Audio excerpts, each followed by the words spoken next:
All right. Well, let's move on. Speaking of great finds, let's open up Pepper's treasure chest. Oh, that didn't sound right.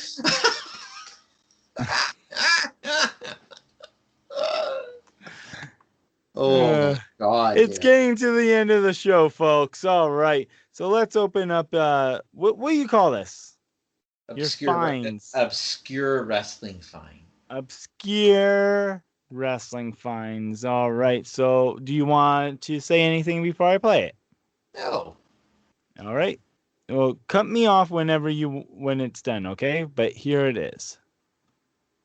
Well, David, today I got a few things to address, and so I want everybody to be listening. First of all, I'm going to address the fact of Larry Zabisco and Baby Doll and tell the world out there throughout this country that Dusty Rhodes has never, ever done anything wrong to tarnish the name of the American dream.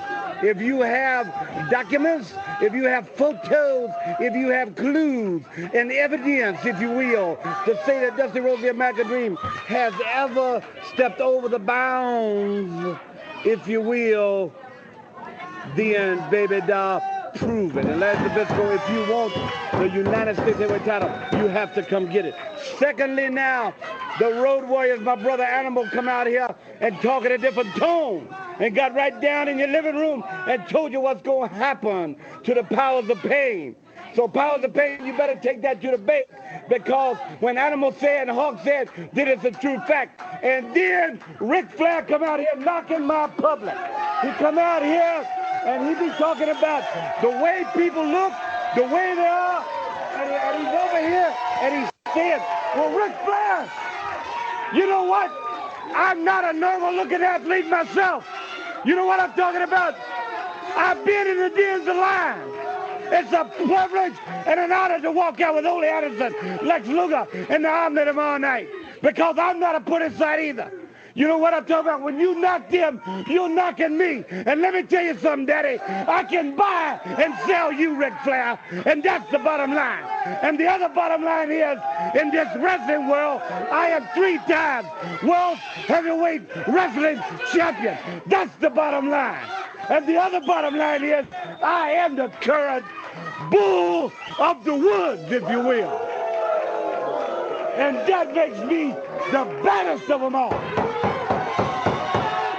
So, J.J. Dillon, you say you're going to listen to Ole Anderson, Lex Luger, and Dusty Rhodes and look at us close, because you don't know what's going to happen. I'll tell you what's going to happen. Total destruction is going to happen tomorrow night in the Omni. And anybody that don't believe that, they better be coming like it is going to be for the week of heart. The week of heart, if you will.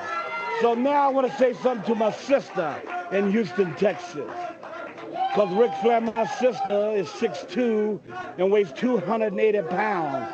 And if you're speaking of fat women, you talk about my sister, and she'll come out here and clean your clock. You know what I'm talking about? And turn around and say, man, that was awful good, but it wasn't long enough. You know what I'm talking about, Ric Flair? To be a man, you got to beat the man. Dusty Rhodes is the man. He is the tower of power. He is too sweet to be sour. He is the rap master. There is no other. There is no equal. The man that built the Omni is Dusty Rhodes. Ole Anderson, Lex Luger. Tomorrow night, let's get funky like a monkey, baby. There's no more to say. We'll be back right after this. All right. That was awesome. Wasn't it? Dusty. Whew. He wasn't really like trying to be anyone. He wasn't trying to be, somebody from, I don't know. He just, he made it seem real. Like you believed like that was him, Yeah. The big complaint in the last 15, 20 years is there's a lot of similarities between wrestlers. There's a lot of kind of that status quo, cookie cutter type. You miss the days of guys that look like Dusty, that talk differently than everyone else, has a different personality. different cadence to their voice. I mean, who could cut a promo like that and drop about every catchphrase known to man, make it flow, mention about 4 different people that he's gonna beat up, and and then also what was cool with Dusty, because he's like the common man, he's going to the crowd, pointing people out that he's just like them. Talking about flares, talking about like fat women, and he said, if you're talking about them, you're talking about my sister, and she's gonna she'd clean your clock too. I love that. I Oh, love that. he. I miss wrestlers that could take real things and just blow them up so big on screen in that wrestling context. I mean, there's nobody in wrestling right now. There's some good promos. There's nobody that could do that today. There's no way. He was fantastic. That's why he was so good, and he's really missed at NXT, because he would work on character with talent. He supported the talent for what they were trying to do. And that's what's missed. Really, really missed. He was a classic. He was an original.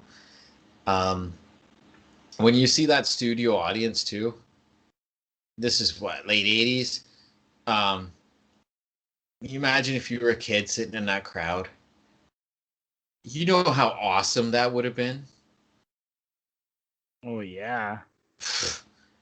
Even an adult, like, you're sitting there and you're hearing like history.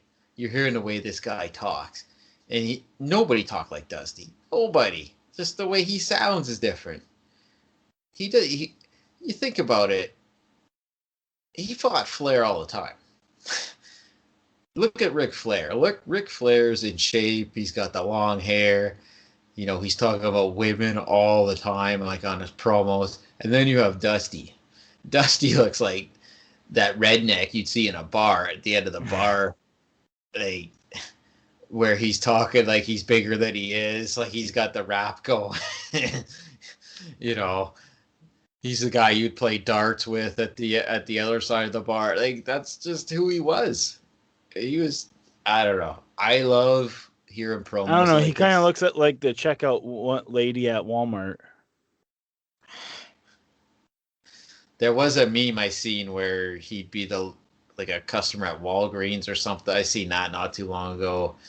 Whatever. Dusty's like, I don't know. He's a legend. He's a classic.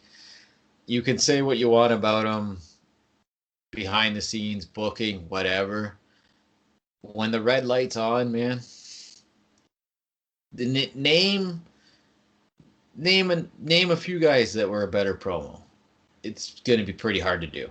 Oh yeah, definitely. You know, like I said, he made it seem real, even though it was out there, and it kind of, he was talking jive in that, you know, big white guy talking jive. He made it seem real. He made it seem authentic. One of my favorite videos, and this is very odd to say, but there's when Dusty Rhodes passed away, they had the tribute video to him that they showed on Raw. I watch that every year, and it's awesome. I love it, the music video, everything. But near the end, there's some awesome clips where, like, it's footage of him in Florida, because he was like the Rock in Florida at one time. Like, he was like the man. And there's a part where he's walking through a crowd outside. I don't know if the people were waiting outside the arena or some kind of setup, and he just lifts his head up. He looks at somebody and he just nods, like he just wakes, like he's the coolest guy in the world. And then they're carrying him out after he wins the NWA title. They're literally crowd surfing him to the back of the building. I mean, gosh. Man, you know, we could find hundreds of promos with Dusty, and they would all be awesome. And that's why I like this segment. Yep.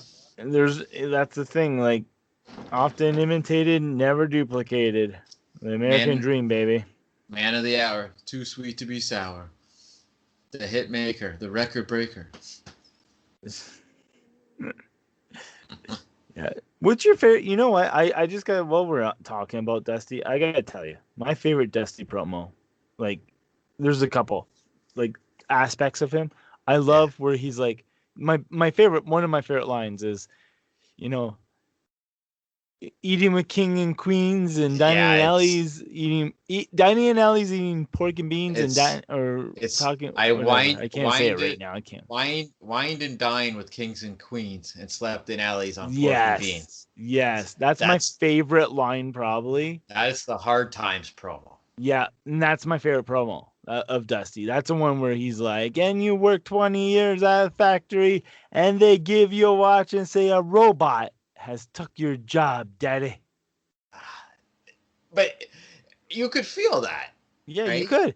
And my favorite thing of Dusty, I'm not sure if, I think it might have been in the same promo. It's been a long time since I've watched it, where he's like reaches towards the camera and he's like, you at home, you grab my hand, feel me, feel like that's the same promo. That's power. That's power. He's like, right now, I want everyone to reach out. And he goes, "It's my hand. It's touching your hand." And phenomenal. And he's like, the love that was given to me, I'm giving back to you. And it's like, man, he's tremendous. He was, phenomenal. No, well, we will do another Dusty promo, I'm sure. But I mean, they broke the mold on the promo scale with Dusty Rhodes. There's no question. No question at all. Definitely.